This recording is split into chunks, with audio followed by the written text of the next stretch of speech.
Glass కందిపప్పు కుక్కర్లో వేసుకొని నీట్గా కడుక్కోవాలి. వాటర్ నీట్గా కడుక్కున్నాము. దీంట్లోకి పచ్చిమిరపకాయలు, ఆనియన్, 4 టమాటా, కొత్తిమీర.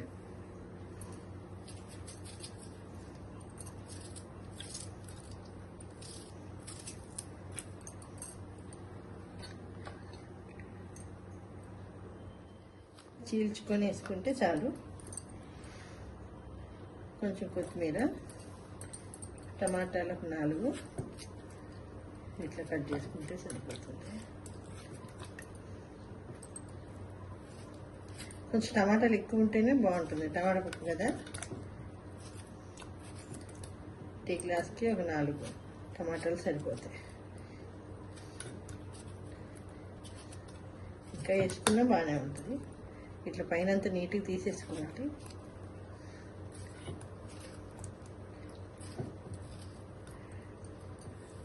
టమాటాలు వేసుకున్న తర్వాత 1 స్పూన్ పసుపు, కారం కొంచెమే, పప్పు కదా, పచ్చిమిరపకాయలు ఎక్కువ వేసుకున్నాం కాబట్టి కొంచెం.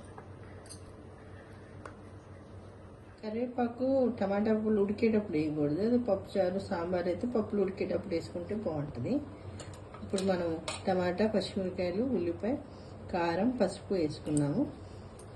కుక్కర్ వేసేసుకున్నాం. నేను చింతపండు వేయను పప్పులో, టమాటాలు ఎక్కువ వేసుకుంటాను. వేసుకొని సిమ్లో పెట్టుకొని ఒక 5 మినిట్స్ తర్వాత విజిల్స్ వచ్చేసింది. గ్యాస్ ఆఫ్ చేసుకున్నాము. ఆయిల్ బాగా హీట్ అయిన తర్వాత తాలింపుకి ఆవాలు, జీలకర్ర, వెల్లుల్లిపాయలు, ఎండుమిరపకాయలు. ఫస్ట్ ఆవాలు, జీలకర్ర, కొంచెం చిరుపట్లాడిన తర్వాత వెల్లుల్లిపాయలు, తర్వాత ఎండుమిరపకాయలు,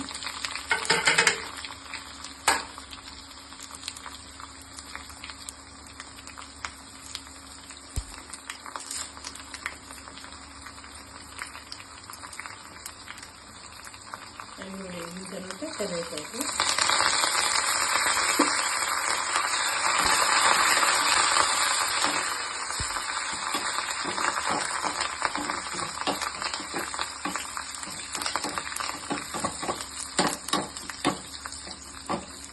పప్పు కదా కొంచెం కరివేపాకు వేసుకుంటే బాగుంటుంది. కొంచెం ఫ్రై అవ్వద్దాం.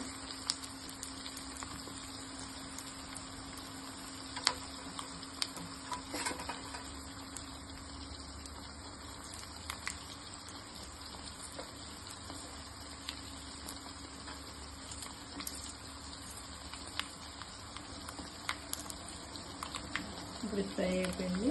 తాలింపు కొంచెం కొత్తిమీర దీంట్లో వేసుకొని ఈ తాలింపు